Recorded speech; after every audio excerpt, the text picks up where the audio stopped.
आदाब, अस्सलाम वालेकुम। कैसे हैं आप लोग? एक दफ़ा फिर हम आप सबके बेहद इसरार पे अली राज के साथ मौजूद हैं कोक स्टूडियो डिस्कस करने के लिए। अली राज म्यूज़िकोलॉजिस्ट हैं, मौसीकी इनका सब्जेक्ट है, शेरियात इनका सब्जेक्ट है, कोलंबिया से पीएचडी कर रहे हैं। तकरीबन पीएचडी इनका इख्तिताम पे है। लास्ट टाइम हमारे पास ये भी फीडबैक आया था जब हमने inside story of Coke studio podcast की थी कि अली राज बहुत स्लो बोलते हैं और इनके लहजे में बहुत ठहराव है, तो हमने इस दफ़ा कहा है कि थोड़ा सा तेज़ बोला जाए ताकि लोगों का वक्त ज़ाया ना हो। ठीक है, तो इस दफ़ा कोक स्टूडियो की हम कुछ और परतें खोलने जा रहे हैं, कुछ ऐसी चीज़ें एक्सप्लोर करने जा रहे हैं जो हमें लगा पिछले एपिसोड्स में रह गई थी। एक तो ऑब्वियसली जुल्फ़ी का पूरा tenure as the 2 season producer, दूसरा सीज़न भी तकरीबन आधे से ज़्यादा गुजर चुका है एज वी रिकॉर्ड इट।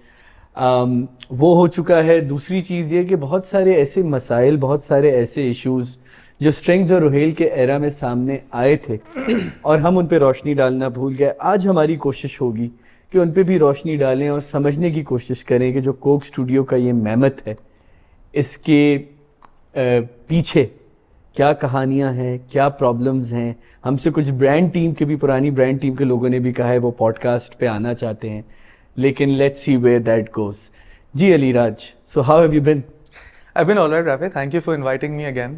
और आपका जो फीडबैक आपको मिला उसमें सबसे अहम चीज़ जो थी कि मैं बहुत जो है मेरे बोलने की गुफ्तार की जो रफ्तार है उससे लोगों को बहुत शिकायत थी। तो हम कोशिश करते हैं इस दफ़ा कि जो कुछ बातें जहन में और आती हैं तो उनको ज़रा इस तरह अदा किया जाए कि लोग फॉलो कर सकें। हाँ, ना भी आए, खैर है, अपने नेचुरल फ्लो में जाए। अच्छा, coming back to Coke Studio, we discussed a number of things and I think people don't know कि कोक स्टूडियो के प्रोसेस में एक दफ़ा इनकी शूट्स के दौरान एक आग भी लग गई थी, जिसकी वजह से एक बड़ा मसला क्रिएट हुआ था। तो आप ज़रा उस पर रोशनी डालें, what was that led to all this? जी हाँ, ये इंटरेस्टिंग है बहुत ये वाक़या, और यूँ क्योंकि ये बहुत सारी चीज़ें समझाता है कोक स्टूडियो के मुतालिक और पाकिस्तान में किस तरह मीडिया प्रोडक्शन का काम होता है। जो लोग वाकिफ़ हैं वो जानते हैं कि कराची में एक इलाका है कोरंगी इंडस्ट्रियल एरिया, वहाँ पर कोरंगी इंटरचेंज के बिल्कुल साथ वहाँ पर बहुत बड़े बड़े गोदाम हैं जो कि गवर्नमेंट ओन्ड वेयर हाउसेज़ हैं। आजकल गालिबन वो कॉमर्स मिनिस्ट्री के अंडर आता है। वो बहुत बड़े बड़े फ्लोर्स हैं जो गालिबन प्री पार्टीशन एरा के गोदाम हैं, तो बहुत बड़ा साइज़ है उनका, और वहाँ पर गवर्नमेंट सब्सिडाइज रेट पर बड़ी बड़ी कंपनीज को दे देती है वो रेंट पर कि भाई अपना तुम सामान यहाँ पर स्टोर कर लो। पोर्ट से करीब होने की वजह से वो इस्तेमाल किया जाता था। मेरी वाकफियत उस फैसिलिटी से हुई आज से तकरीबन 10 साल पहले। मैं समा टेलीविज़न के लिए काम करता था और हम रमज़ान ट्रांसमिशंस पर मैं काम कर रहा था। तो रमज़ान ट्रांसमिशन हमारी वहाँ पर होती थी, और जब मैं पहली मरतबा वहाँ गया, उन्होंने फ्लोर पूरा लगाया हुआ था समा टीवी ने अपना, तो मैंने देखा क्या करीब ही ARY का लगा हुआ है, फिर कहीं एक्सप्रेस का लगा हुआ है। तो वो पूरी जगह जो है वो मीडिया प्रोडक्शन के लिए इस्तेमाल हो रही थी, खासतौर पर रमज़ान ट्रांसमिशंस के लिए। अच्छा, हमारी सेट्स एंड ऑल पिछले 10-15 साल में अगर ये चीज़ अब बदल गई है तो जो लोग बेहतर समझते हैं वो बता पाएंगे। जब मैं काम करता था तो मैंने ये सुना था कि ARY न्यूज़ के अलावा कराची में खासतौर पर किसी के पास इतना बड़ा फ्लोर नहीं है कि आप 8 से 9 कैमरास लगा करके एक बड़ा सा कोई गेम शो का सेट लगा सकें या कोई रमज़ान ट्रांसमिशन का सेट लगा सकें। सो टिपिकली मीडिया हाउसेस बाहर कहीं जाते थे, कोई जगह रेंट कर लिया करते थे, तो ये जगह रेंट की जाती थी। By the way, to cut you there, अब Express has a huge facility और कोक स्टूडियो के मेजॉरिटी गाने वहाँ शूट हुए। अच्छा, this season, this is interesting. तो ये उस वक्त नहीं था ये। हाँ। और मुझे याद है कि उसमें इतना एक तरफ जो है वो इनाम घर में जाने के लिए लाइन लगी रहती थी कि वो आमिर लियाकत के गेम शो में घुस जाए किसी तरह, और दूसरी तरफ ये था कि कोई किसी का जनरेटर चोरी करा। अच्छा, वहाँ पर बिजली वगैरह गवर्नमेंट की तरफ से ज़ाहिर नहीं है, और ये काम जितना मुझे समझ में आया, मैंने बहुत सारे ऑफिशियल से बात की थी, ये सब इलीगल अरेंजमेंट था वहाँ पर। इलीगल को उससे बेहतर लफ्ज़ इनफॉर्मल है, इनफॉर्मल अरेंजमेंट था, क्योंकि वो जगह बनी नहीं है इन कामों के लिए। तो अपनी बिजली आप खुद लेकर के आए, अपना सेट आप खुद लेकर के आए, सिर्फ आपने वो फ्लोर किराए पे ले लिया। बहुत बड़ी इमारत है, बहुत चौड़ी है, तो आप वहाँ पे अपना फिल्म करें, अपनी बिजली पानी गैस अपना इस्तेमाल करें और आप चलते बने। ये तरीक़ाकार होता था। कई साल के बाद पता चला कि कोक स्टूडियो की रिलीज में डिले हो गया है कुछ, और Coke Studio Regent Plaza Karachi में जो होटल है गालिबन अब नहीं है, तो वहाँ शिफ्ट हो गया है। तो मैं उस ज़माने में ये मजमून लिख रहा था कोक स्टूडियो को लेकर के, जिसका हमने पिछले एपिसोड में जिक्र किया था। तो मैं गया उन वेयर हाउसेस में मालूम करने के लिए कि हुआ क्या है, और मुझे वहाँ के चौकीदार ने बताया कि हम रात में ऐसे बंद करके चले गए थे और सुबह मेरी आँख खुली तो टीवी पे आ रहा था कि आग लग गई है उन गोदामों में, और एक से ज़्यादा गोदामों में आग लग गई है और वो जल के बहुत ज़्यादा नुकसान हो गया। वो आया चौकीदार भागा भागा, तो उसने देखा कि वो जिस स्टूडियो में जहाँ पर कोक स्टूडियो फिल्म हो रहा था, गालिबन C20 था वो गोदाम number, if I am not mistaken, तो वो तो पूरा जल चुका था अंदर से, और इस हद तक कि वो स्ट्रक्चर कोलैप्स की हद तक आ गया था, और उसके आसपास के जो 2-4 स्ट्रक्चर्स थे वो भी जल गए थे। उस आग इतनी खतरनाक थी वो। जो फ्लोर मैनेजर थे उस दिन वहां पर जो सेट के जो फैसिलिटी के मैनेजर थे, गालिबन बरकत अली जोखियो उनका नाम था, if I am not mistaken. तो मैं उनके पास गया, मैंने कहा ये बताइए ये क्या हो गया? तो उन्होंने कहा कि भाई ये यहाँ पे वेल्डिंग कर रहे थे और वेल्डिंग करने की इजाजत नहीं है इस फैसिलिटी में।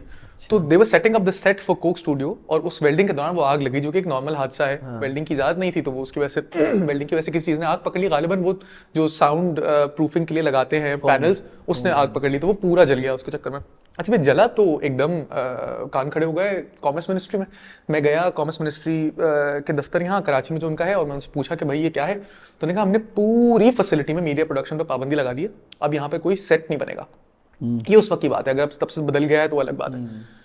हुआ ये, अब इस पूरे प्रोसेस को इन्वेस्टिगेट करने में मुझे समझ में आया कि कोक स्टूडियो एक्चुअली प्रोड्यूस कैसे होता है और कोका कोला कंपनी का क्या किरदार है इसमें। क्योंकि ये पूरा मसला लेकर के मैं गया कोका कोला कंपनी के पास, उनके लाहौर के दफ्तर में।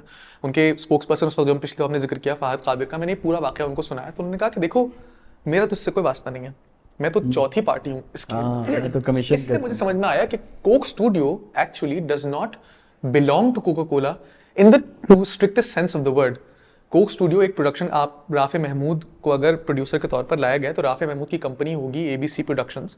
उस कंपनी से कोका कोला कंपनी मुआहिदा करेगी, उस मुआहिदे के तहत कोका कोला कंपनी पैसे देगी और आपसे कोका कोला कंपनी खरीदेगी जो आप बना रहे हैं। लायबिलिटी सारी आपकी है। अगर आपके सेट पर किसी बच्चे से चाइल्ड लेबर करवाया जा रहा है, जो कि चंद एक मौकों पर हुआ है कोका कोला में, और पाकिस्तान में चूंकि इनफॉर्मल अरेंजमेंट होता है तो कोई पूछता थोड़ी इन चीजों। आपके सेट पे कोई सेक्सुअल हरासमेंट हुई है, आपके सेट पर कोई वर्क प्लेस हरासमेंट हुई है, कोई आग लगी, जिसके ये सारे इल्जामात हैं जो मुख्तलिफ लोगों ने मुख्तलिफ मौके पर कही हैं चीजें, उसकी जिम्मेदारी कोका कोला कंपनी पर आयद नहीं होती, उसकी जिम्मेदारी आप पर आयद होती है। तो यही हुआ उस जमाने में। अब अरेंजमेंट क्या था कि एक साहब हैं, उन्होंने वो वेयर हाउसेज गवर्नमेंट से रेंट पे लिए हुए हैं बहुत कम पैसों में, उन्होंने आगे रेंट पर दे दिए मेन स्टेज प्रोडक्शंस को, जो बिलाल भाई और बिलाल मकसूद और फैसल कपाडिया की प्रोडक्शन कंपनी थी जो कोक स्टूडियो प्रोड्यूस कर रही थी। मेन स्टेज ने उनसे किराए पर ले लिया और बगैर पेपर वर्क के। तब तक पेपर वर्क भी नहीं हुआ था। ये ग्रे ऑडियो करके, ग्रे स्टूडियो करके कंपनी थी जिसके ओनर ने उनको दिया था। चूंकि पिछले साल से अरेंजमेंट था, कोई कागज वगैरह हुआ नहीं, ये हो गया। और तकरीबन 3.5 मिलियन के करीब कुछ रेंट बनता था, 2.25 लाख रुपए ऐसा रेंट बनता था। और जब सब जल गया तो बाद में पता चला कि नुकसान जो है वो 20 मिलियन तक का हो गया, और वो जो उसने दिया था किराए पे उसका अपना नुकसान हो गया, गवर्नमेंट ने उसको पकड़ लिया, और दीगर वेयर हाउसेज भी जल गए। अब जिम्मेदारी कोक स्टूडियो पर आयद होती थी, लेकिन उस जमाने में फिर मुझे उस स्टूडियो वाले से मैंने बात की तो उसने कहा ये पैसे नहीं मिल रहे हैं किसी तरीके से भी इनसे। मैंने अप्रोच किया बिलाल भाई को, फैसल भाई को। बाद में पता चला ये कि they signed an NDA, a non disclosure agreement, with the company that they had rented the studio from, paying them, if I'm not wrong, an amount of 3.5 million rupees as the full and final payment of whatever happened। और ये कि भाई अब तुम इस बारे में तुम बात नहीं करोगे, 1 रुपया हमसे और नहीं मांगोगे। इस पूरे प्रोसेस को समझने में जितनी सारी पार्टीज इन्वॉल्व थी, इंडिविजुअल्स का नुकसान हुआ, गवर्नमेंट का नुकसान, मुझे एहसास ये हुआ कि पाकिस्तान में ये काम होता किस तरह, ये this is not unique to Coke Studio. वहां पर मुमकिन है कि इनाम घर का सेट लगा होता है और उसमें आग लग जाती, लेकिन इससे आपको ये समझ में आता है कि पाकिस्तान में जब ये सारे काम जो हम एक फिनिश्ड प्रोडक्ट इस तरह की देखते हैं, उसके पीछे बिहाइंड द सीन्स, बिकॉज हमारे मुल्क में काम इसी तरह होता है, ये सारे अवामिल होते हैं। तो कोक स्टूडियो में 10-12 साल जितने अरसा हो गया, इसमें बेतहाशा इस तरह की कहानियां आपको सुनने को मिलेंगी। इसमें कुछ ना कुछ हो गया जो कि बहुत नॉर्मल है, but it's also present in this very fine product called Coke studio. बिल्कुल। और देखें, इंटरेस्टिंग चीज़ ये है कि इससे पहले जब ये स्टूडियो 146 में होता था, जो गालिबन असदुल्लाह प्रिंट आउट करते थे, कोक स्टूडियो का मेरा उस फ्लोर पे जाना हुआ। I think I attended 2 recordings, चरखान औलखा, कयास उस वक्त, और आतिफ असलम एंड बिलाल खान नाम है, नहीं आई थिंक बिलाल खान ही है ना, लड़ो मुझे, जो उनका गाना सही है, जो बाद में PTI का बड़ा एक एंथम सा बन गया। तो वो मुझे याद है कि उधर भी बड़ा एक स्ट्रिक्ट डिसिप्लिन फॉलो हो रहा होता था, और बड़ी दिलचस्प चीज़, अलग अलग फ्लो, मतलब होता एक बड़ा फ्लोर था जिसपे सेट लगा हुआ था, लेकिन एक जगह पे रोहेल अपने हेडफोन लगा के बैठे होते थे, फिर एक जगह पे एक लैंग्वेज एक्सपर्ट, जो अगर क्योंकि चरखा औलखा में सराइकी और पंजाबी थी, तो वहाँ एक लड़का ऐसी हेडफोन लेके बैठा हुआ था और उसने बीच में गाना रुकवाया कि जी आप इस चीज़ को ऐसे नहीं ऐसे करें।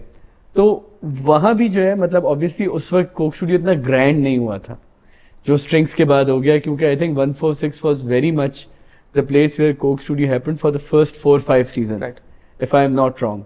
और वो एक मतलब ये होता था कि सुबह सुबह वहीं ये लोग आतिफ असलम अगर क्रिकेट खेल रहे होते थे, वहीं सबके फ़ोन्स ले लिए जाते थे। तो वो एक इट्स अ वेरी फोन्स लिए जाने की तो एक वजह और भी थी ना, जो आप जो ज़ुहैब काजी फोन्स जमा किया करते थे, वो भी आप बता दीजिए प्लीज, अगर आपको याद आए नहीं, मुझे इतना याद है कि ये सारे फोन्स ले लिए जाते थे इनसे। मतलब रुहेल के वक्त तो एटलीस्ट ये था कि सुबह सुबह मतलब जब भी ये लोग शूट पर सारे अपने फोन दे देते थे और कोई राब्ता नहीं, और जब सही। जैम शैम होके निकलता था तो सब इनको अपने फोन्स मिलते सही थे।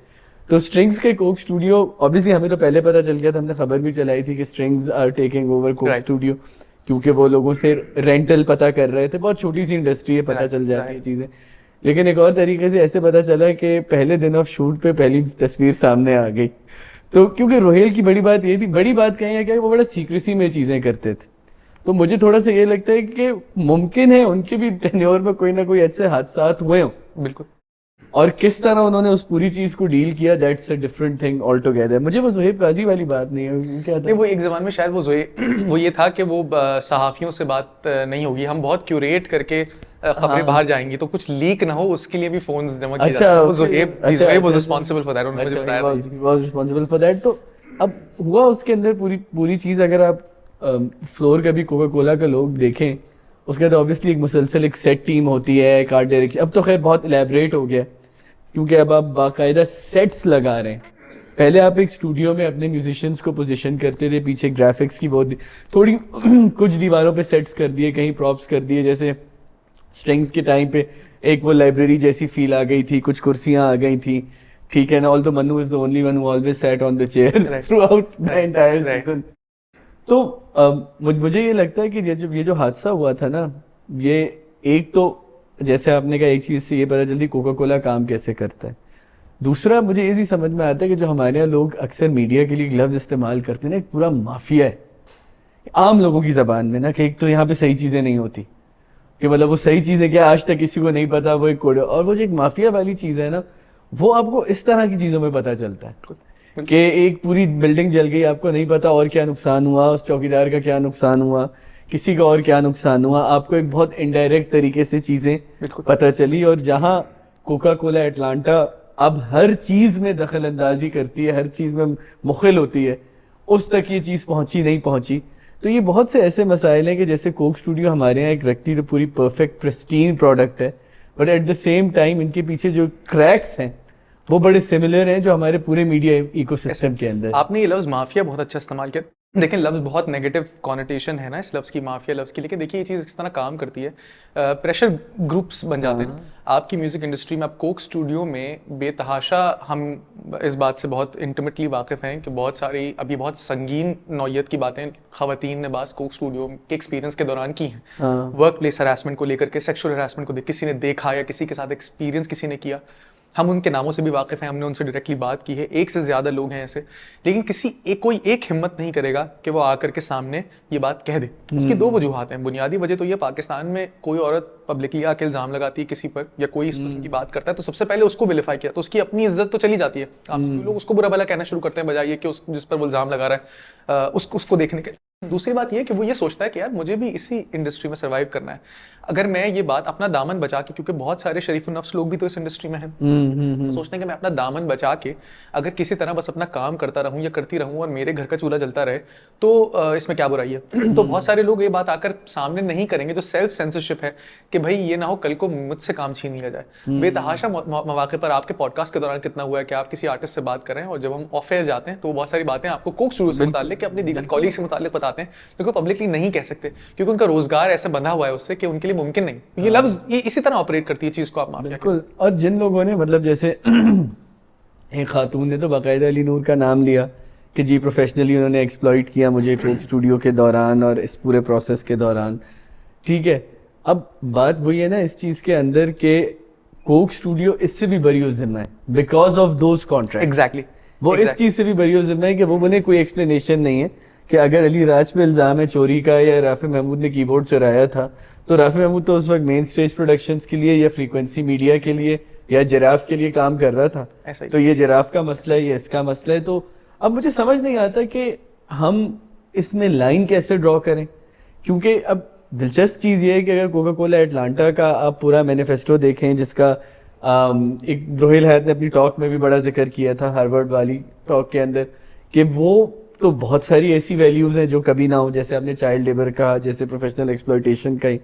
लेकिन जब इल्जामात लगते हैं तो वो मुझे तो नहीं लगता कि मतलब ऑब्वियसली इंटरनल इन्वेस्टिगेशन इतनी जरूर होती होगी, भाई ये बताओ एक्चुअली हुआ क्या था, और उसके बाद वो जाके ब्रांड एक बिल्कुल, और अगर आप उनकी पीआर एजेंसी को भी अप्रोच करें, किसी को अप्रोच करें, तो वही आ जाती है that it's between the producer and the artist, या अगर किसी ने कोई कॉम्प्रोमाइजिंग बात की हो।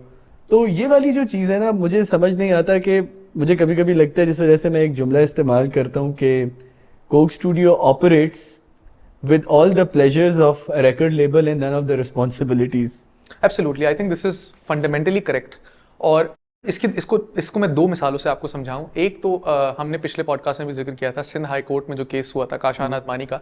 काशान आदमानी हमारे एक म्यूजिशियन हैं, उन्होंने एक दावा किया कि जो सीजन 6 था रोहिल हयात ने जो प्रोड्यूस किया था, जिसमें इंटरनेशनल आर्टिस्ट फीचर कर रहे थे, वो मेरा आइडिया था और मैंने उसके कुछ पायलट शूट करे थे गलबन पलाश सेन के साथ और एक और कोई इंडियन आर्टिस्ट के साथ, और शायद शुभा मुद्गल थी, आई am not sure, but he had a very elaborate idea कि मैंने ये पूरा बना लिया था और ये मैंने मल्टीपल एजेंसीज को पिच किया, जिसमें से एक एजेंसी वो भी थी जो कोका कोला के साथ काम करती थी। मुझे बहस इस चीज़ से नहीं है कि वो नकल किया आइडिया या नहीं किया, यकीनन नकल नहीं किया होगा, जो कि जिस तरह अदालत ने भी इवेंचुअली डिसाइड किया। लेकिन अब ये जस्टिस मुनीब अख्तर जो इस वक्त सुप्रीम कोर्ट के मोअज़्ज़ज़ जज हैं, उनके पास गया था, if I am not mistaken, और वो जो पूरा सबमिशन कोका कोला कंपनी ने अपने बिहाफ पर किया, मैंने उसको बैठ के बहुत छोटी डिब्री के हिसाब से बहुत माइन्यूटली स्टडी किया और उसमें बहुत सारी चीज़ें मुझे ऐसी नजर आई जो महले नजर थी। तो मैं लेकर के गया वो कोका कोला के स्पोक्स पर्सन के पास और मैंने कहा कि आपने ये तो बातें ऐसी की हैं जो कि गलत बयानी के जुमरे में आती हैं, और दूसरे कि आपने इतना अग्रेसिव स्टांस बाज मामलात में काशान के खिलाफ लिया, जो कि ठीक है आपका हक है, लेकिन अब आप चूज कर सकते हैं कि जहां आप चाहें वहां आप कोक स्टूडियो के ओनर हो जाते हैं और जहां आप चाहें वहां आप नहीं होते, कि बीच में एक और कंपनी है इन्वॉल्व।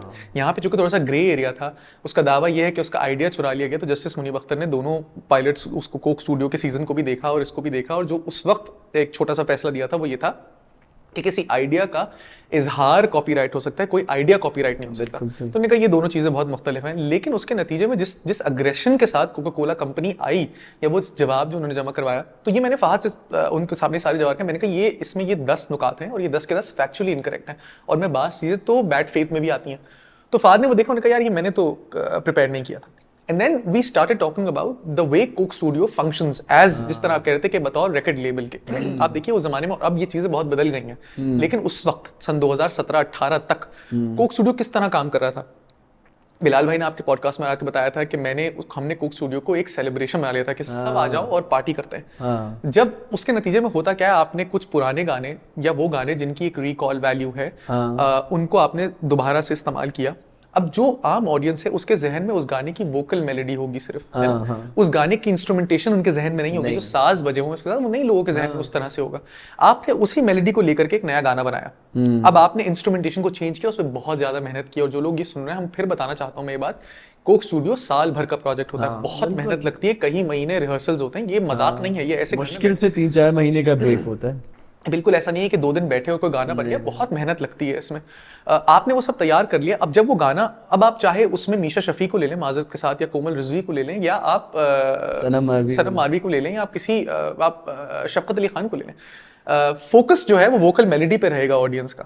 तो इस वजह से सिंगर फोकस्ड शो बन जाएगा, म्यूजिशियन से तवज्जो कम हो जाएगी, सिंगर पे तवज्जो ज्यादा आ जाएगी। अब आप सिंगर में चाहे फेमस आर्टिस्ट को ले आए कि जिसके इंस्टाग्राम पे नंबर्स ज्यादा हैं, या जिसका ड्रामा हिट चल रहा है, आहद रजा मीर को ले आए, या मोमिना मुस्तहसिन को ले आए, या महविश हयात को ले आए, तो वो फिर फोकस वहां सेंटर में हो गया। एक इंटरेस्टिंग स्टोरी है, एक बिहाइंड द सीन्स में ये गंबी जोक क्रैक करते हैं जो हमारे मायनाज ड्रमर हैं गंबी, तो उन्होंने कहा कि आप ये बताइए, so he was asking, he was talking to Jafar और असद भाई, वन ऑफ देम, और वो कहते हैं कि tell who is someone who hangs out with musicians and thinks he is a musician, a singer. तो ये मसला बन गया। अब सिंगर फोकस्ड है, एक सेलिब्रिटी फोकस्ड शो बन गया है आपका। 2018 तक मैंने हिसाब लगाया था 21 बैंड्स ने फीचर किया था कोक स्टूडियो पर। उन 21 में से 13 तभी विदर अवे हो गए थे, खत्म हो गए थे। तो वो तो कुछ आप जैसे ईपी को you brought them back from the dead एक गाने के लिए, वो खत्म हो गया। उसी तरह आपने तब तक 120 इंडिविजुअल आर्टिस्ट को भी फीचर कर लिया था। उनमें से मुश्किल से उस वक्त 5 से ज्यादा आर्टिस्ट नहीं थे जो मुसलसल म्यूजिक कर रहे थे। तो अब हो क्या गया था कि कोई आर्टिस्ट है जिन्होंने अर्ली 2000s में अपना नाम बनाया है, वो कोक स्टूडियो में आके 2 गाने करते हैं, फिर उनका पूरे साल का मीटर चलता है। मॉर्निंग शोज में जाते हैं, वो तकरीबात में बुलाए जाते हैं, वो कॉर्पोरेट शोज करते हैं, वही गाने दोहराते हैं और फिर पूरा साल उस तरह उनका चलता है। लेकिन क्या म्यूजिक इंडस्ट्री में कुछ हो रहा है उसके नतीजे में? नहीं। अब कोई आम बच्चा जो आज बच्चे कोक स्टूडियो में फीचर कर रहे हैं, वो बच्चा उस वक्त कोक स्टूडियो में क्यों कैसे आएगा जब ये एक मॉडल, एक स्क्यूड सा मॉडल बन गया और you distributing this music for free. मैंने फाद से बात कही, मैंने कहा आप इसको 40 टीवी स्टेशंस पर चला रहे हैं, 10-12 रेडियो स्टेशंस पर चला रहे हैं, हर जगह बिलबोर्ड लगा हुआ है, टाइम मीडिया टाइम बाय करके। तो मैं अगर मीशा शफी के गाने से माजरत के साथ बचना चाहूं तो मैं नहीं बच सकता। मैंने कहा जब आप ये कर रहे हैं तो फिर उसके नतीजे में जब एक और आर्टिस्ट सनम मारवी अगर इंडिविजुअली कोई गाना बना के रिलीज करना चाहेगी इस उम्मीद के साथ कि उसको थोड़े बहुत शोज मिल जाएंगे, उसको शायद यूट्यूब से कुछ पैसे मिल जाएं या स्पॉटिफाई से, तो कैसे चलेगा ये मॉडल? तो फाद ने the way he sort of presented this to me, वो मुझे लगा कि वो अंडरस्टैंडिंग उस चीज की है नहीं उनका कि ये म्यूजिक तो फ्री में डिस्ट्रीब्यूट होना चाहिए, तो आप भी अपना म्यूजिक फ्री में डिस्ट्रीब्यूट करें। अगर आप बेचेंगे तो आप अपनी मार्केट खुद छोटी कर रहे हैं। तो उस जमाने में ये था कि वो जो बेहमत बन गया है कोका कोला, उसकी वजह से मतलब ये दानिस्ता तौर पर नहीं कोका कोला कंपनी ने सोचा होगा पूरी म्यूजिक इंडस्ट्री को एक प्रवोक देंगे। बहुत सारे अवामिल हैं, मुल्क के हालात खराब हैं। तो एक जमाना जो है वो ऐसा आ गया कि either you on Coke Studio और यू डू नॉट एग्जिस्ट। हाँ नहीं, ये तो बड़ी दिलचस्प चीज़ आपने बताई, लेकिन जैसे हमने माफिया मीडिया और कोक स्टूडियो की बात की कि सब किस तरह मोरलेस एक ही तरह ऑपरेट करते हैं, लेकिन एक माफिया है जिसने कोक स्टूडियो को काउंटर माफिया कर दिया था। ठीक है, खासतौर पे रोहेल भाई का आई थिंक सीजन 12 था, जब EMI से इनको जो है ना, एक EMI से और आबदा परवीन के साहिबजादे से इनको दोनों ने बड़े आड़े हाथ ले लिया था। गालिबन शुजा हैदर ने गाना गाया था सब जग सोए हम, वो हम जागे नहीं था, वो शायद सिर्फ एक लाइन थी उसके अंदर, फिर तेरी मेरी जोड़ी समथिंग लाइक दैट जो है ना, और उसमें ऑब्वियसली कोका कोला का क्लेम था कि हमने तो एक हुक लिया है इसका। तो वो कहानी मैंने बहुत क्लोजली फॉलो की थी, इस तरह के अचानक कोक स्टूडियो के गाने यूट्यूब से गायब होना शुरू हो गए। सब जग सोए गायब हुआ, हैरान हुआ, सनम मारवी का वो गायब हुआ, और शायद अबरार का कोई गाना था या वन ऑफ द अदर्स, बिल्लो बिल्लो शायद इसी सीजन में था या इससे पहले था, इसी में था। तो ये गायब हुए। तो अब मैं उस गाने में रोहेल भाई से इन टच था, बिकॉज आई थिंक उनको ये समझ में आ गया था कि बात इतनी बड़ी हो गई, so he has to face the music in this. तो उन्होंने मुझे कहा कि हमारी उनसे बड़ी तफसीली उनसे फ़ोन पे बात हुई, फिर हमने ईमेल पे कुछ नोट्स आपस में एक्सचेंज किए। तो उन्होंने मुझे कहा कि भाई देखो, अगर हमें EMI रेलेवेंट पेपर वर्क दिखा दे तो हमें कोई मसला नहीं है, लेकिन ये सब चीज़ें पहले क्लियर होनी चाहिए थी, या ऐसे होना चाहिए था, कैसे होना चाहिए था। मेरी जब ज़ीशान चौधरी जो कि इस वक्त हेड हैं EMI पाकिस्तान के, उस वक्त भी हेड थे, मेरी जब ज़ीशान चौधरी से बात हुई तो उन्होंने कहा देखिए हम तो ये क्लेम करेंगे कि इनको ये म्यूज़िक हमसे लाइसेंस करना चाहिए था। EMI पाकिस्तान से इन्होंने लाइसेंस नहीं किया, इसलिए इनको कॉपीराइट स्ट्राइक ली। अब हमने कोका कोला की लीगल टीम को बुलाया है to the office of EMI Pakistan. वो आके हमारा रेलेवेंट पेपर वर्क देखेंगे, अगर उनको लगेगा कि पेपर वर्क रेलेवेंट है तो उनको हमसे ये चीज़ एक्वायर करनी पड़ेगी। अच्छा, जब ये सारी चीज़ हो गई तो रोहेल भाई sort of collaborated this story. Interestingly मेरी बिलाल मकसूद से कुछ दिन पहले मुलाकात थी, before the podcast was recorded, it is not in the podcast. तो मैंने वैसे ही उनसे एक दफ़ा पूछा कि आपको लगता है, क्योंकि आपके ज़माने में उस तरह कॉपीराइट स्ट्राइक्स नहीं आए, लेकिन रोहेल भाई को तो बड़ा मसला हो गया था, और ज़ीशान फ्रॉम EMI क्लेम्ड कि एक पूरी लीगल टीम गई थी, इनका उस वक्त ऑफिस था EMI का PIDC पे, अब एक नया बन गया शाहीन कॉम्प्लेक्स के सामने, they have a whole floor to them. तो उन्होंने उस वक्त मुझे कहा कि बिलाल ने मुझे कहा, कहता है ऐसा हो ही नहीं सकता, कोक डजंट केयर इन मामलात के अंदर, जो किया होगा वो रोहेल ने ऑन हिज ओन एंड सारा किया होगा, ऐसा हो ही नहीं सकता कि कोका कोला अपनी लीगल टीम भेजेगी इस पूरे मामले के लिए वहाँ पे। और जिसके बाद मेरे सामने, और ऑब्वियसली जो आबदा परवीन वाला मामला था वो ये था कि ऑब्वियसली सनम मारवी ने तो अपनी उस्तानी का गाना गाया, ठीक है, लेकिन उनके गालिबन जो साहिबजादे हैं, मैं उनका नाम भूल गया, सारंग उनका बेटा है और सावल अतौल्ला का बेटा है, नाम बड़े सिमिलर हैं दोनों के। तो गालिबन सारंग ने थोड़ा सा इसके ऊपर कह दिया कि नहीं भी ये तो मेरी वालदा का गाना है, and then they had to come to a some sort of settlement, right.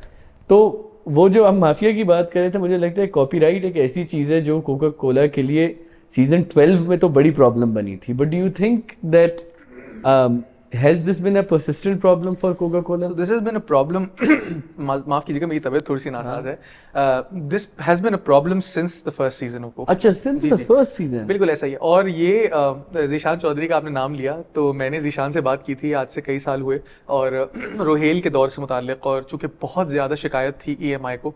अब पाकिस्तान में कॉपीराइट सिस्टम कैसे काम करता है, EMI, Shalimar recording, Sadaf stereo, sound master, इनके पास कितने राइट्स हैं या नहीं, ये एक अलहदा बहस है, इस पर अब कभी और बात कर लेंगे. देखिए, मैंने जीशान से पूछा कि भैया आपका कैसा रिलेशनशिप था, तो the word he used was nightmare. It was a nightmare with Rohail Hyatt for the first 6 seasons. अब पता ये चला कि सिर्फ Zeeshan was not the only one who was slighted by this. इनके अलावा एक और इनफेमस रिकॉर्ड लेबल था फायर रिकॉर्ड्स.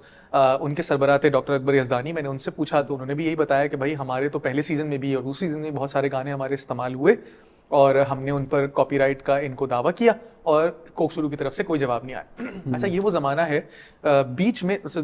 रोहेल हयात साहब ने जब से कोक स्टूडियो का आगाज़ किया है, तब से he has very carefully controlled his public appearances. माँ सिवाय इस एक दौर के जब उन्होंने ट्विटर इस्तेमाल किया थोड़ा सा कैजुअली, अस्तगफिरुल्लाह. उसके अलावा उन्होंने बहुत कम टेलीविजन इंटरव्यूज दिए, बहुत कम बयानात दिए, और बहुत कम इस तरह वो पब्लिक अपीयरेंसेस भी नहीं करते. तो उन्होंने उस वक्त एक म्यूजिक ब्लॉग हुआ करता था कूल म्यूजोन के नाम से, तो उनको इंटरव्यू दिया और उनसे कहा कि भाई ये we are going to fight this, और ये जो है वो बिल्कुल आर्टिस्ट के हुकूक की बात नहीं हो रही है, ये कंपनीज के हुकूक की बात है. तो अगर आर्टिस्ट के हुकूक की बात होती तो हम जरूर ये कहते कि चलो ये कंपनी सही कह रही है और हम इनको पैसे देते, लेकिन यहाँ तो ताल्लुक सिर्फ कंपनी का और अपने कॉफर्स भरने का है, तो हम इनको क्यों पैसे दें. तो वो एक थोड़ा सा इख्तलाफी नुक्ता था जो उस जमाने में चला रोहेल भाई के पूरे उन सालों में. कितनी इसमें सदाकत है या नहीं है, ये बहस तलब बात है, लेकिन Rohel wasn't entirely wrong in saying this.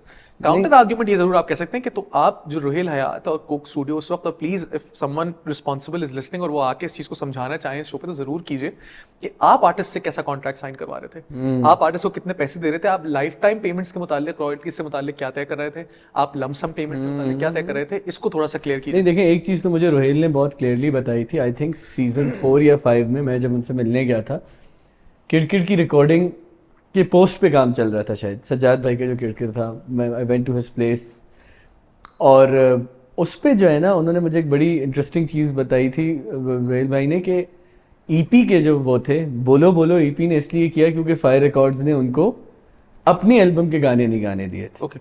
So that was a very interesting thing. He pointed out कि देयर इज़ नो पॉइंट कि आप फवाद और अहमद अली भट्ट को खड़ा करके, अहमद अली भट्ट जो जानते अपने फॉर वाइट बॉय रैप हैं जाने जाते हैं, उनको आप खड़ा करके बोलो बोलो क्यों गवाएंगे उनको. और ये मसला गालिबन मौज बैंड के साथ भी था. जी जी जी, उनके जी, गाने भी बंधे हुए थे फायर रिकॉर्ड्स के पास. अब देखिए, ये तो लोकल रिकॉर्ड लेबल्स है ना, और ठीक है बात कि आप, वैसे मैं जाती तौर पर तो इस कॉपीराइट रिजीम से बहुत इख्तिलाफ करता हूँ, उसमें वो अलग बहस है, लेकिन सिर्फ पाकिस्तानी लेबल्स का मसला तो नहीं है. सीजन 1 में और सीजन 2 में और गालिबन सीजन 3 में, शुरू के 2-3 साल में 2 और गाने ऐसे इस्तेमाल हुए जो कि इंटरनेशनल रिकॉर्ड लेबल्स के मिल्कियत हैं. एक उसमें आई एम अ बिलीवर है जो सीजन 1 में गालिबन था, और बिल्कुल ऐसा ही है सबा एंड सेलिना, और एक गाना है बिली जीन. तो दोनों की मिल्कियत as far as I know Sony ATV की है. तो उनसे बात की थी मैंने. नहीं, और आप उससे पहले बताएं, मैं लोगों को बता दूं, बिली जीन एक माइकल जैक्सन का गाना कोक स्टूडियो के सीजन 1 में नहीं, 2 में गालिबन आतिफ असलम ने गाया था, और उसमें बिली जीन को वो जाके जोड़ते तेनु वास्ता ही प्यार दा के साथ, वो एक मेडले साइप उन्होंने गाया था. तो for your context, the Michael Jackson song Billie Jean. जी. तो सोनी ATV से मैंने पूछा ये कि भाई, चूंकि मैं समझना चाह रहा था कि अगर पाकिस्तानी लेबल से कोई प्रिंसिपल लड़ाई है तो ठीक है, हो सकती है, तो फिर इंटरनेशनली का ये फॉलो किया गया प्रिंसिपल या नहीं. तो सोनी ATV ने कहा तो हमें तो नहीं पता कि ये गाना किसने एक्वायर किए, और हमसे तो किसी ने एक्वायर नहीं किए, और हम उस वक्त, उन्होंने मुझसे बस इस हद तक बात कह दी थी कि हम लीगल एक्शन लेने का हक महफूज रखते हैं. मेरा ख्याल उन्होंने नहीं किया होगा तब से अब तक. अच्छा, अब इसको मेरा ख्याल इस तरह इंटरप्रेट किया जा सकता है कि Coke studio started from a place of innocence. Season 1 एक एक्सपेरिमेंटल था, सीजन 2 भी एक्सपेरिमेंटल था, इतना खुद अंदाजा नहीं था उनको कि हम क्या करने जा रहे हैं, कितना बड़ा स्केल इसका हो जाएगा. ड्यू डिलिजेंस के ये वाले मसाइल शायद शुरू में आ गए होंगे. मैंने दोनों फायर रिकॉर्ड्स और EMI पाकिस्तान से इस मुताल्लिक जब पूछा था कि ये मसला फिर हल कैसे हुआ, तो उन्होंने कहा कि जब बिलाल और फैसल आए तो फिर सब कुछ सेटल हो गया. तो उन्होंने अगला पिछला सब सेटल कर दिया था. और आपको पता है कि बिलाल और फैसल के दौर में तो चूंकि बहुत ज्यादा EMI का कंटेंट इस्तेमाल हुआ, तो आपको EMI का नाम भी जा बजा नजर आता है, स्क्रीन पर लिखा हुआ आता है. So they had a very good fluid working relationship while Strings were in charge of Coke Studio. नहीं, ये तो मुझे जिहान चौधरी ने भी बताया था कि इनसे तो बड़ी क्लियर रिलेशनशिप है, इनको जो चाहिए होता है वो हम लाइसेंस करके दे देते हैं, और एक पूरी फी ले लेते हैं, और मतलब even Zeeshan Chaudhry and EMI were very much at peace with this.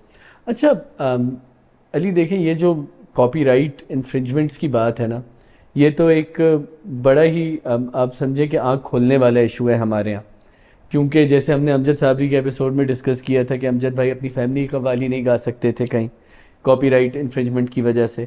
तो हमें ये भी सोचना है कि again this is not an Rohail Hyatt apology podcast, जैसे मुझे बहुत सारे लोगों ने कहा, हम उनके मसाइल पे भी आएंगे कि उनकी अंडर द वॉच बहुत सारे मसाइल हुए इस कोक स्टूडियो के अंदर।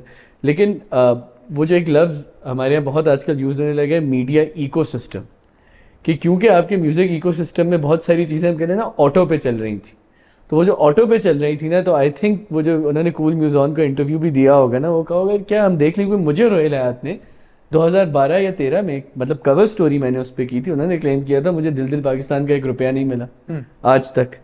तो हम क्यों ना EMI को छोड़ के हम पेप्सी के पास जाते, पेप्सी पाकिस्तान करने के लिए। ऑल्दो ज़ीशान चौधरी से जब मिलता हूँ EMI Pakistan, he denies it, he said कि हम चेक्स भेजते हैं। और अभी रिसेंटली मेरी असद अहमद से बात हो रही थी, who now heads the A&R for Coke Studio, Artists and Repertoire, तो वो भी कह रहे थे कि कोई 8 मिलियन की रॉयल्टीज़ के चेक्स तो मेरे सामने से गुजरे EMI के। So he will be soon on the podcast, तो आई थिंक हमें बेहतर बता सकते हैं, because he was earlier with Coke Studio and now he is with EMI, right. तो वो हमें ये चीज़ें बता सकते हैं। अच्छा अली, एक और हमने इस चीज़ की तो बात कर दी, इस चीज़ को तो हम बहुत अब डंके की चोट पे कह सकते हैं कि जब कोई प्रॉब्लम सामने आता है, सो द म्यूजिशियन और the producer is throne under the बस, और ब्रांड बहुत ही रिस्पॉन्सिबिलिटी से इस पूरी चीज़ से दूर हो जाता है।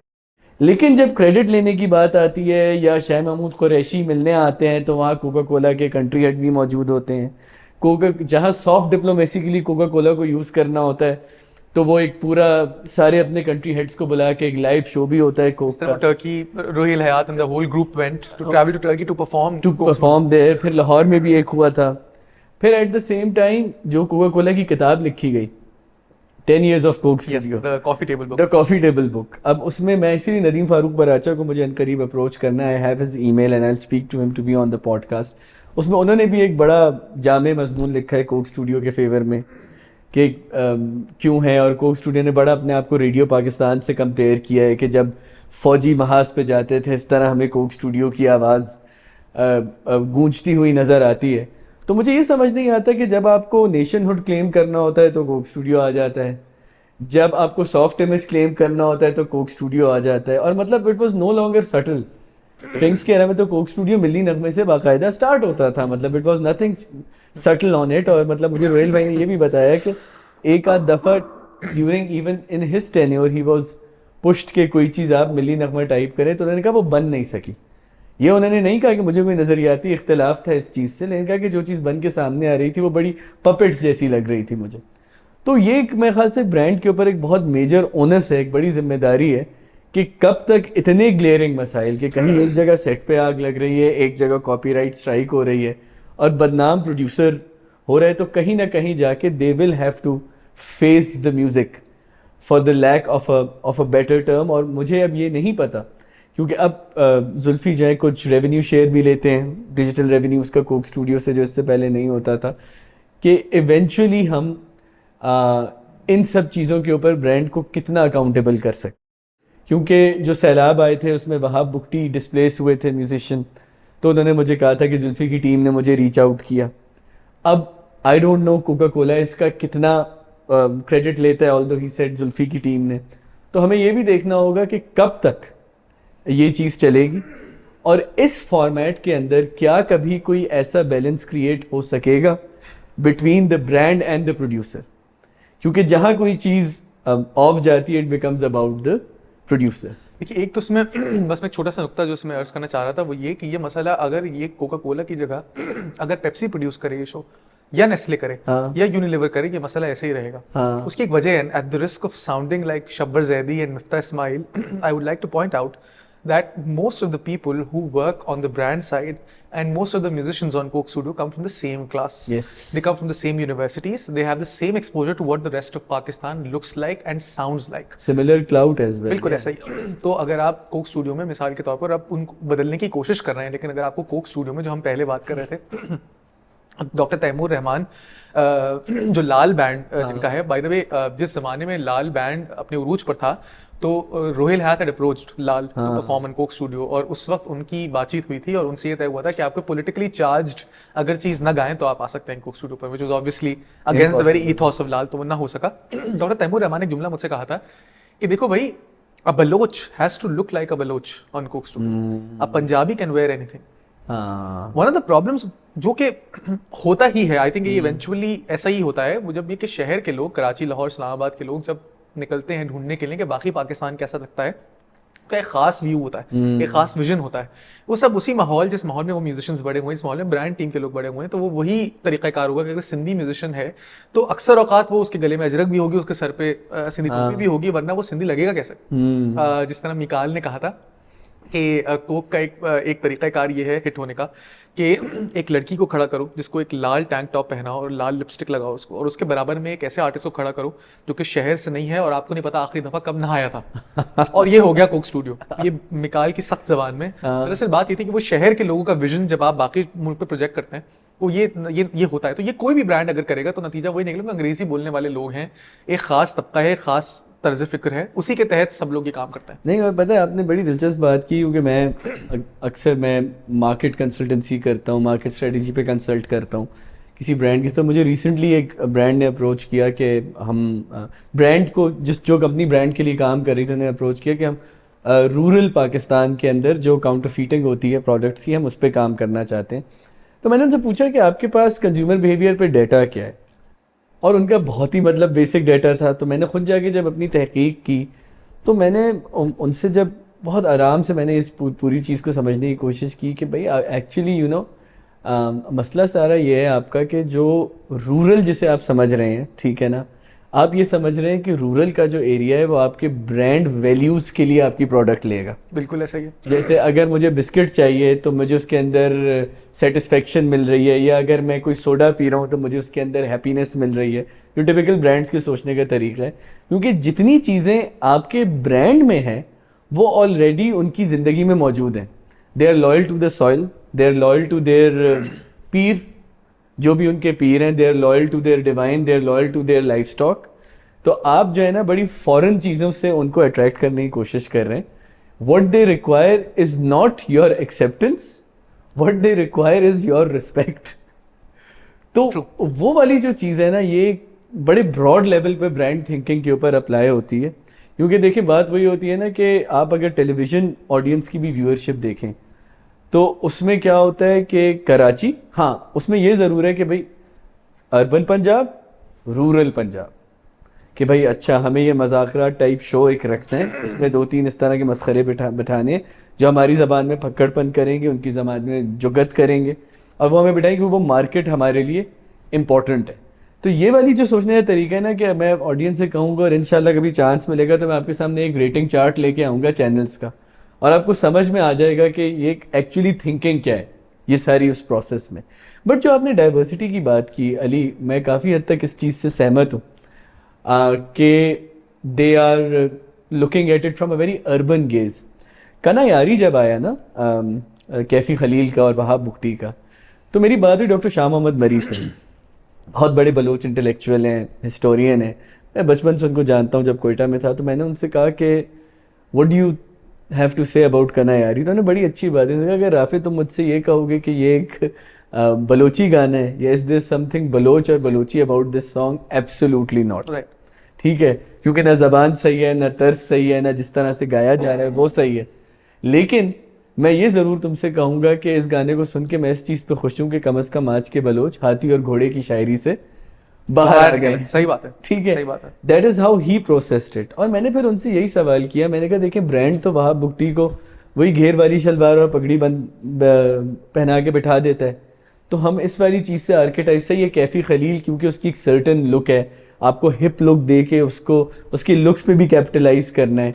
बट मैंने कहा मैं परेशान तब होता हूँ कि जब मुझे लगे कि खुमारियान अपनी चमकीली शलवार और पगड़ी पहन के अतन उन्होंने करना शुरू कर दिया कोक स्टूडियो में, जो इससे पहले बड़ी अच्छे जिन्हें जीन्स टी शर्ट में शोज करते थे कि may be it is the brand that's making them do it. Right.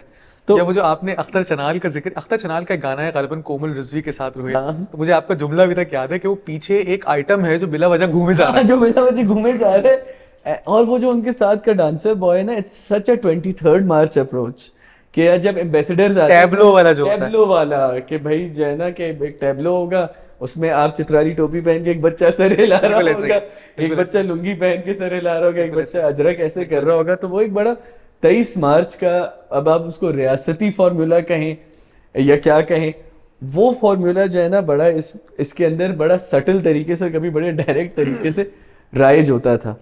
तो मुझे डॉक्टर मरी ने बड़ी अच्छी बात की, कह कि देखो मैं ये समझता हूँ कि देखो कोई भी ब्रांड हो, वो कोका कोला हो या कुछ हो, अगर आपको मधु कर रहे हैं ना, तुम्हें कभी तक तो उनका फॉर्मूला सब्सक्राइब करना होगा।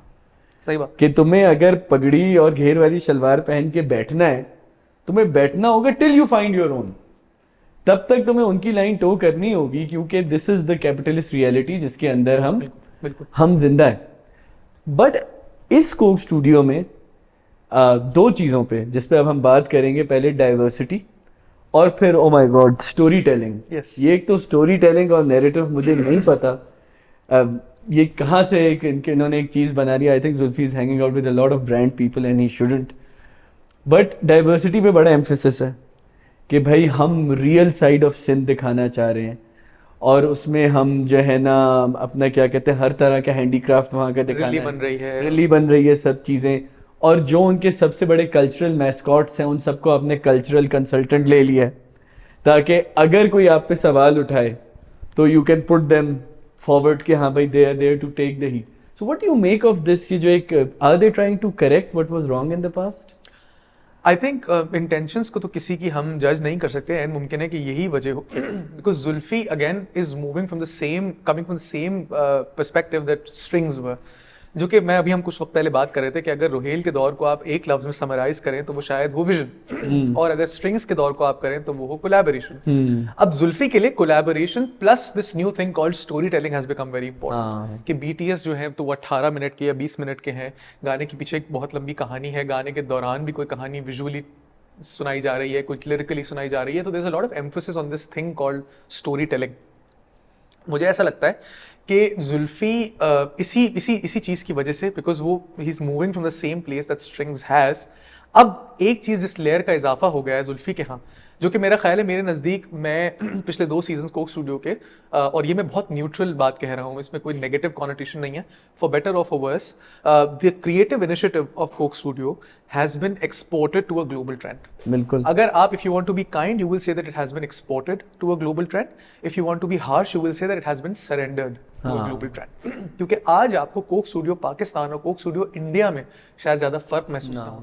आप कोक स्टूडियो भारत लिखिए, कोई नया गाना उनका निकालिए, अभी मैं देख रहा था नेहा कक्कड़ का कोई गाना था, तो विजुअली ऑरली मुझे ज्यादा फर्क महसूस नहीं हुआ कोक स्टूडियो पाकिस्तान के साथ। अब पूछने वाले पूछेंगे भाई इसमें प्रॉब्लम क्या है, तो प्रॉब्लम तो कोई नहीं है।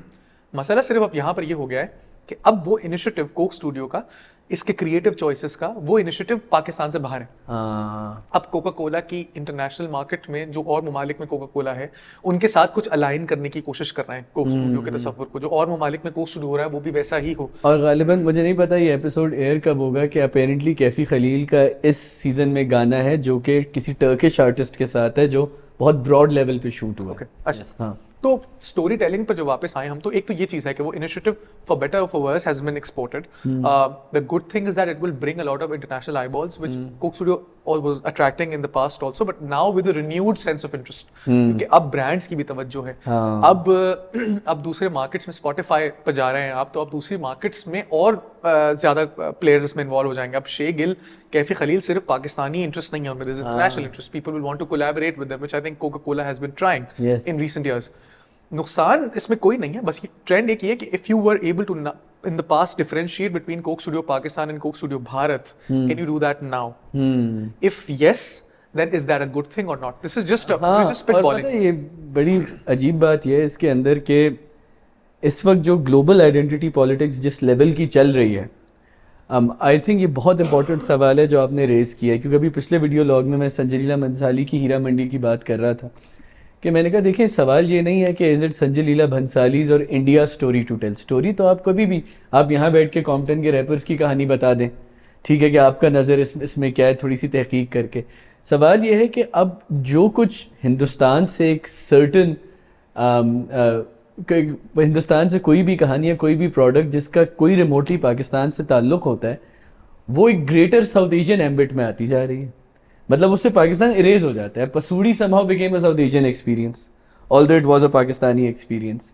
हीरा Mandi is not like something prehistoric. Heera Mandi is very much there in Pakistan, but जो डिस्कोर्स उसका होता है, ओ ये एक साउथ एशियन हेरिटेज है, ये नौज गर्ल्स हैं, ये तवाइफें हैं। तो मुझे ये समझ नहीं आ रहा कि ब्रांड ने ये फैसला ये सही कल्चरल मोमेंट पे किया है या गलत कल्चरल मोमेंट पे किया है, क्योंकि हम तो हमेशा से as secular as we are, as progressive as we are, हम तो हमेशा कहते हैं कि भाई देखें Pakistan can be an extension of the Indian market, लेकिन कुछ चीज़ों में आपकी अपनी यूनिक आइडेंटिटी ऑलरेडी मौजूद थी। क्या आप उसको इरेज करने को तैयार हैं for a global cosmopolitan audience? That's a bigger question. देखिए बहुत सी बातें तो हम यहाँ जो इस वक्त कह रहे हैं ये बरसबीले तस्करा है। कोई हतमी ना मुझे पता है कि ये होना चाहिए ना आपको पता है। इंटरेस्टिंग ये यूं है, मुझे इस वक्त याद ये यूं आ रहा है कि हमारे एक इंटेलेक्चुअल हिस्टोरियन है फैसल देव जी, उनका नाम। बिल्कुल। तो वो अक्सर कोट करते हैं कायद की एक तकरीर को, जिसमें कायद ने ये कहा कि हम पाकिस्तान इसलिए नहीं मांग रहे कि हम इनसे मुख्तलिफ हैं, हम पाकिस्तान इसलिए मांग रहे हैं because we are too similar, we are too similar to what the Congress party represents. We have sometimes there's the same story that both sides have, but एक साइड का जो हीरो है वो दूसरी का विलन है। So we tied at the hip, और हम इसलिए अलग होना चाहते हैं। तो ये एक मैं वैसे अज़राए तफन्नुन ये बात कह रहा हूँ। ये इंटरनेशनल जो स्टोरी टेलिंग वाला मसला, अब इस वजह से चूंकि अब आपको ऐसा लगता है कि अब आपकी ऑडियंस एक्सपैंड हो गई है, तो अब वो एम्फोसिस बहुत ज्यादा है कि हम स्टोरी टेलिंग का तो एक बुनियादी उसूल ये है कि you show and you don't tell. जब इतना ज्यादा टेल होता है, एंड मुमकिन है कि बाज लोगों को वो चीज बहुत भा रही हो विजुअली या सोनिकली भी, मुझे लगता है कि बहुत there isn't a whole lot to extract. नहीं ये सीजन 15 में तो स्टोरी टेलिंग बहुत फोर्स्ड है। हाँ, वो नहीं, और उसका जिक्र मेरा ख्याल है ज्यादा फोर्स्ड है बनिस्बत ये कि वो ऑडियंस खुद उसको देखे कि हाँ यार स्टोरी टेलिंग हो रही है। मिसाल के तौर पर वो गाना हम जिक्र कर रहे थे 2 AM जो गाना है, बड़ा मजे का गाना है वो, बहुत लोगों को पसंद आ रहा होगा यकीनन। अब उसमें मुझे देख के ऐसा लगा, ये मेरा एक्सपीरियंस है तो मेरी हद तक महदूद है, मेरी सलाहियत तक महदूद है ये, कि मुझे विजुअली बहुत कुछ होता हुआ नजर आ रहा था।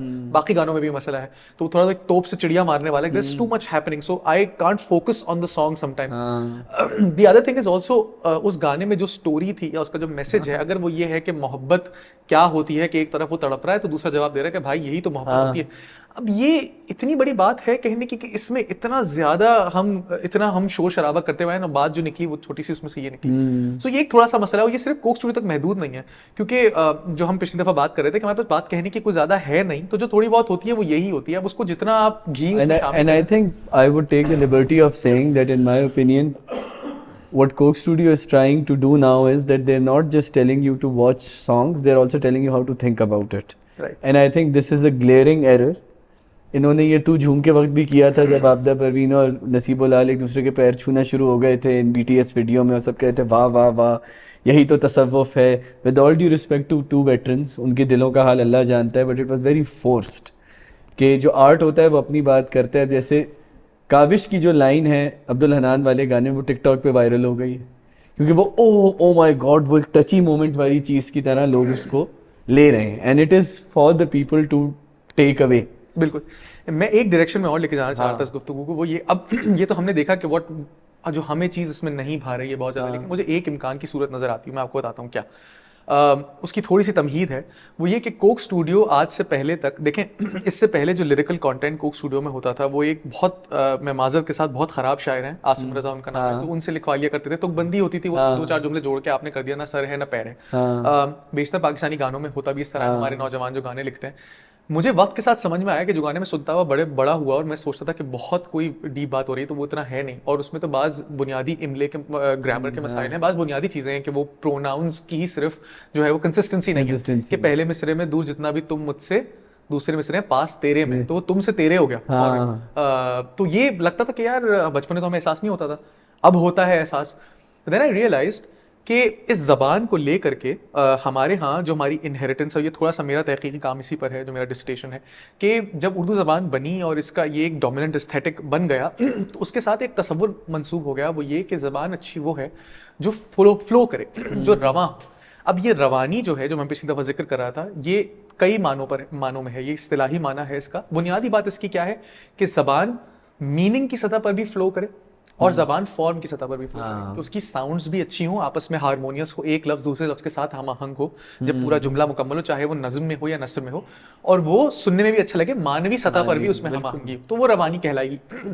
ये एक तसव्वुर, इसको इस तरह देखें, language should flow in your ears like Honey does. अब आप हीरा मंडी का जिक्र कर रहे थे, भारतीय फिल्म इंडस्ट्री में जो ये खास तस्वुर उर्दू के साथ मंसूब हो गया है कि बहुत ज्यादा क्या आपको एक कलाम सुनाइए, अब ये जो ये सब जो होता है कि असल में इसका पस मंजर क्या है, this stereotype comes from this idea of the Muslim social. जो इस फिल्म को पढ़ते हैं उनको पता है कि वो एक खास किस्म का एक्सोटिसाइज करना है मुस्लिम कल्चर को और मुस्लिम सोशल सेटिंग को। क्या है जबान, कि ये कोई जबान है जो जबान के साथ फेटिश है, उर्दू जबान के साथ मंसूब, वो it harkens back to this very idea the language should flow. मैंने ये जाना इस दौर को पढ़ते हुए कि एक तो पार्टीशन के ज़माने में जो हमारे शोरा हयात थे, पार्टीशन से बिल्कुल पहले इकबाल की जनरेशन, उसके बाद एक पूरी जनरेशन आती है शोरा की भारत में, पाकिस्तान में, बेतहाशा नाम है। मैं दो तीन नाम अगर आपके सामने ले लूँ, मैं अभी थोड़ी देर पहले हम बात कर रहे थे, हिमायत अली शायर, मोहसिन भोपाली, बशीर बदर, थोड़ा नीचे आ जाए तो राहत इंदौरी भारत में बेतहाशा शायर है। बहुत माजत के साथ मैं तालिब इल्म हूँ, लेकिन बहुत माजत का कह रहा हूँ, उन सबकी शायरी की वक़्त नहीं है in the longer sense of the word. मतलब ये कि आज से कई साल के बाद कोई इनका कलाम उठा के नहीं देखेगा कि भाई ज़बान की क्या कैफियत थी, ज़बान सीखने की, लेकिन सब शायर थे। अब ये करने की क्या कोशिश कर रहे हैं, they are all trying to workshop this very idea of flow. इनमें से किसी एक का बाज़ौक़ात कोई एक शेर मकबूल हो जाएगा बहुत ज्यादा, है ना, वो उसके पीछे कई अवामिल होंगे। एक अमल ये होगा कि भाई वो सुनने में बड़ा मजे का लगता है, इट साउंड्स वेरी गुड। मैं एक शेर, हमने कुछ अर्सा पहले, कई साल हो गए, मोहसिन चंगेजी एक कोयटा के शायर, बिल्कुल, उन पर हमने एक स्टोरी की थी कि मोहसिन चंगेजी कहाँ चले गए, और मेरा उसमें पस मंजर क्या था, बचपन में मोहसिन चंगेजी को सुना था, और उनकी एक कराची के मुशायरे में आए, बहुत कम उम्र में, उन्होंने एक शेर सुनाया कि कूफा शब ने जो ताबीर की हद जारी की, मैंने जलते हुए ख्वाबों की अज़ादारी की। ये शेर सुन के कई लोगों के कान खड़े होते कि यार ये कहाँ से आवाज़ आई, और ये तो बहुत बहुत बहुत गिरफ्त है ज़बान पर, और लोच बहुत है, और मतलब it sounds very very harmonious, and मानवी सतह पर भी कोई आमियाना सा शेर नहीं है, तो ये कहाँ से आया। मोहसिन चंगेजी के बाकी शेर लोगों को याद हो ना हो, लेकिन ये एक रजिस्टर इसलिए किया क्योंकि इसमें एक वही एलिमेंट था जो मैं आपसे जिक्र कर रहा था। इस जनरेशन के बाद जो पाकिस्तानी पॉप का जहां से आगाज होता है, अब आप इसको आलमगीर शुरू कर लें या कहीं से शुरू कर लें, 70s में जो गाने उर्दू में लिखे जा रहे थे, आहिस्ता आहिस्ता वो सीड आता जा रहा है। तो Pakistani pop musician is the same poet of that previous generation. बिल्कुल, वो गैर इरादी तौर पर शायर है, चाहे वो खुद अपनी शायरी करे ना करे, क्योंकि वो उसी रिलेशनशिप को स्टडी कर रहा है जो ये है कि साउंड और लैंग्वेज का रिश्ता आपस में क्या है। मैं आपको एक छोटी सी मिसाल देता हूँ, अगर बहुत दकीक बात है तो। स्ट्रिंग्स बैंड का गाना है दूर, अनवर मकसूद साहब उनके लिरिक्स लिखा करते थे। वही लिरिकली कोई बहुत शोरा आफाक नहीं है, लेकिन बहुत मौजू है, बहुत अच्छा लगता है सुन के। उनका गाना है दूर। अब दूर गाने में पूरे गाने की मेलोडी पे अगर आप गौर करें तो वो एक वावल के गिर्द घूमती है, एक हुर्फ इल्लत है जो कि है वाव, दूर के बीच में आता है वो लफ्ज के, और बार बार रिपीट होता है। अगर कोई सुन रहा है और इसमें दिलचस्पी रखता है तो आप पूरे गाने के लिरिक्स अपने सामने लिखिए और वाव गिनिए उसमें कितने आ रहे हैं, बिल्कुल, है ना। हमारी हिंदुस्तानी मौसीकी में होता यह है कि वावल्स, और ये दुनिया भर में, कि वावल्स को इस्तेमाल करते हैं मेलोडी में कलर ऐड करने के लिए, मेलोडी को एनहांस करने के लिए। मेलोडी वावल है, और कॉन्सोनेंट्स जो है वो बीच में आते हैं। कॉन्सोनेंट्स को नहीं इस्तेमाल करते, कॉन्सोनेंट को आप मेलोडियस नहीं बना सकते। तो you move from one consonant to another, the vowel helps you give colour और give character to your melody. हमारे यहाँ ये इस्तेमाल गैर इरादी तौर पर हमारा मौसीकार कर रहा है। यही चीज पॉप म्यूजिक में मुसलसल होती हुई आ रही थी, जिसकी वजह से हमारे गानों में वो सीड होता है। कोई अच्छी चीज, कोई भी गाना मकबूल हुआ हो पिछले इस पूरे अरसे में 20-30 साल में, आप पॉप गाना निकालिए, रॉक गाना निकालिए, कहीं ना कहीं आपको कोई एक ऐसा लफ्ज मिलेगा जो उस मेलोडी के पॉइंट से इतना हमआहंग है कि मजा आ जाता है। वो एक आहा मोमेंट होता है, and you like that song. चाहे वो अहमद जहाजेब के गाने हो, सबसे ज्यादा आपको सज्जाद भाई क्या नजर आता है, सज्जाद अली के यहाँ, अब्बास अली खान क्या नजर आता है, अली हैदर क्या नजर आता है, हदीका कियानी क्या नजर आता है। One of the reasons why they became so popular was this. वो ढोलक इस्तेमाल कर रहे हैं, वो सीक्वेंसर इस्तेमाल कर रहे हैं, लेकिन ये जरूर हो रहा है। अब कोक स्टूडियो तक आते आते ये चीज खत्म हो गई। Coke studio is not doing that, because Coke studio क्या कर रहा है रोहेल के दौर में, the focus is on the mechanical aspect of music. किस तरह ऑर्केस्ट्रेशन, किस तरह उसका विजुअल एलिमेंट और उसकी ऑर्केस्ट्रेशन बेहतर की जा सकती है। शेरी सतह पर, लिरिकली सतह पर वो कुछ खास इंप्रूवमेंट, कोई खास एक्सकर्शन नहीं कर रहा है। पॉप म्यूजिक में वो हो रहा है। जुल्फी उस जमाने में आते हैं नेस्कैफे बेसमेंट लेकर के, एक शो आता है Pepsi battle of the bands, ये दोनों शोज बन जाते हैं workshops of this theory of flow that I am talking about. अब इस वर्कशॉप में जो मंज रहा है उल्टे सीधे बच्चों के गाने हैं। अब्दुल हन्नान ने जो गाने गाया है कोक स्टूडियो में, जो उनके अपने गाने हैं, बहुत टैलेंटेड बच्चा है, बहुत टैलेंटेड म्यूजिशियन है। बाज लिरिक्स आपको बड़े अजीब लगते हैं, कहीं ना कहीं कोई एक लफ्ज ऐसा आता है कहते हैं यार ये कैसे इस्तेमाल किया, हसन रहीम के यहाँ कोई नजर आता है। दूसरी चीज है कि इनकी जो मेलोडीज होती है, इनकी आवाज, इनकी गायकी, वो इन्फ्लेक्टेड है अंग्रेजी गायकी की तरह। बिल्कुल, वो उसमें मुर्की नहीं है, उसमें गमक नहीं है, उसमें ताने नहीं है, उसमें एक इफेक्टेड वोकल है, ब्रीदी सी आवाज हो, शमून इस्माइल वो क्या आपको नजर आता है, कहीं मेलोडी नहीं है, कहीं नहीं है।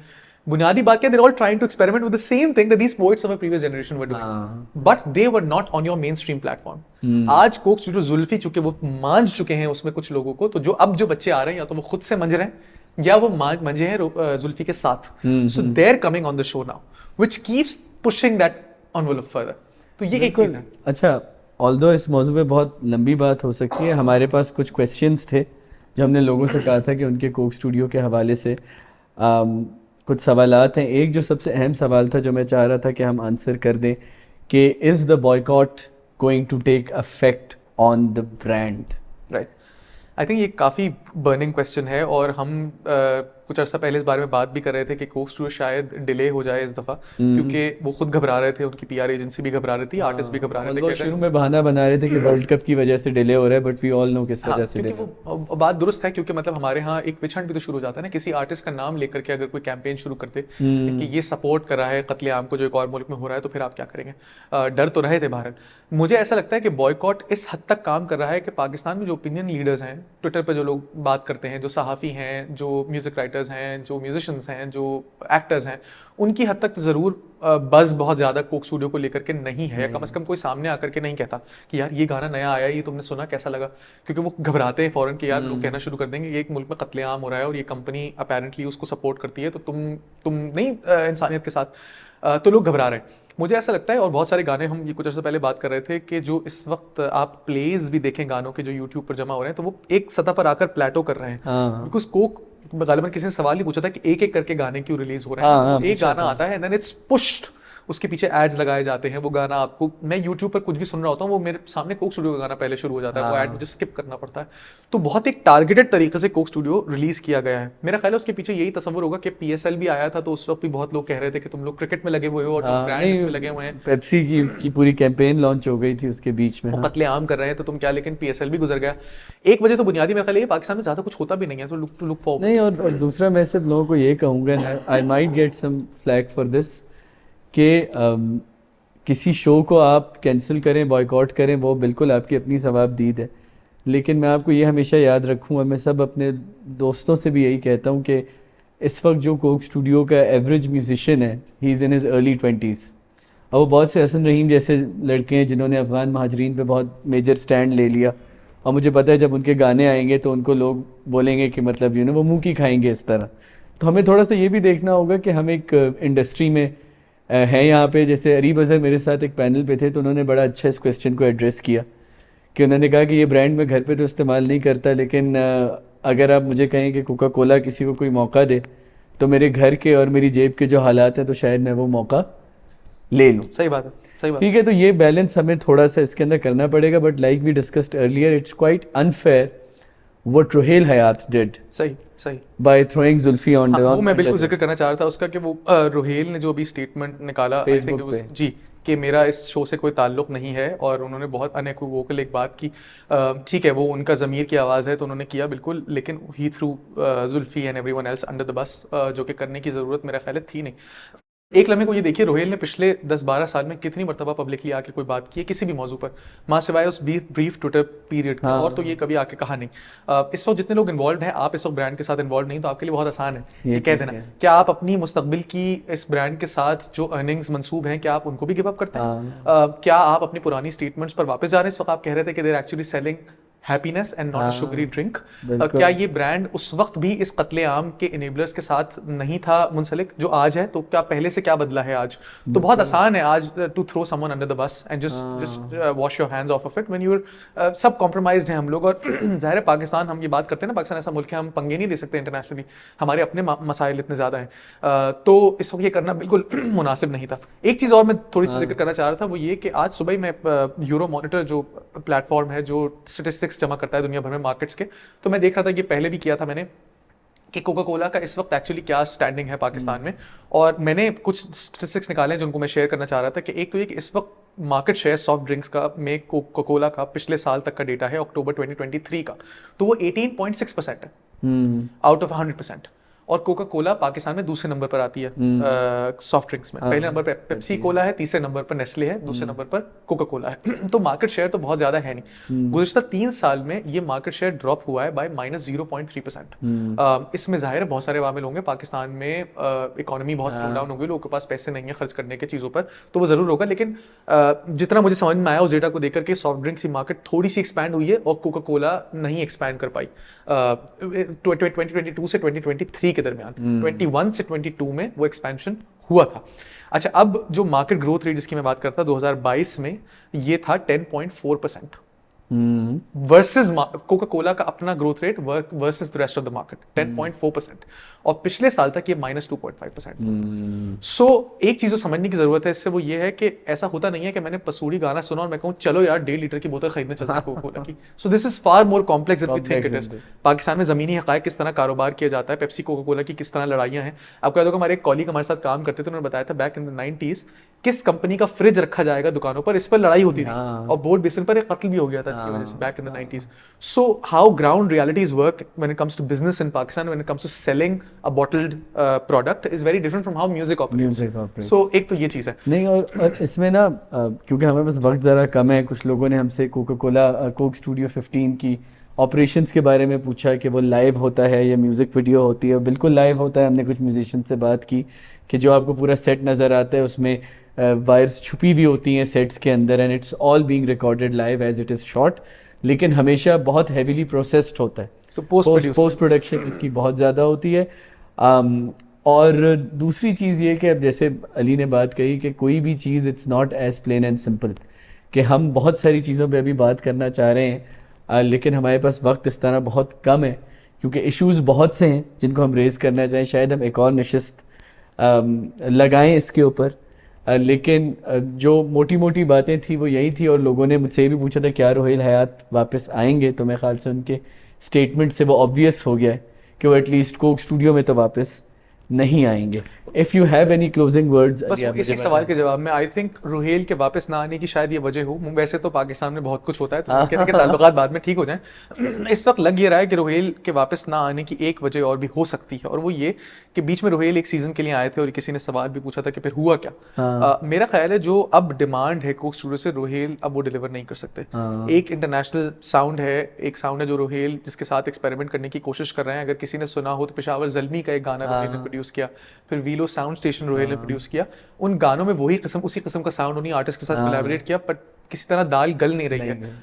तो अब आई थिंक वो the brand will also think about this कि अब नंबर्स इंपॉर्टेंट हैं, अब इंटरनेशनल मार्केट इंपॉर्टेंट है, तो क्या हमें रोहेल के जीनियस पर इतना ज़्यादा एम्फसाइज करने की ज़रूरत है या नहीं है। नहीं, और देखिए हमेशा मैं तमाम आर्टिस्ट से कहता हूँ कि रोहेल की कला अपनी जगह, रोहेल की स्किल अपनी जगह, लेकिन आई थिंक उनका जो सबसे इम्पॉर्टेंट ट्रेट है या वेपन आप कह लें for lack of that's his mystique, कि वो ज़रा मेन दुनिया से बाहर रहते हैं, क्योंकि जैसे वो ट्विटर पे आए वो एक्सपोज हो गए।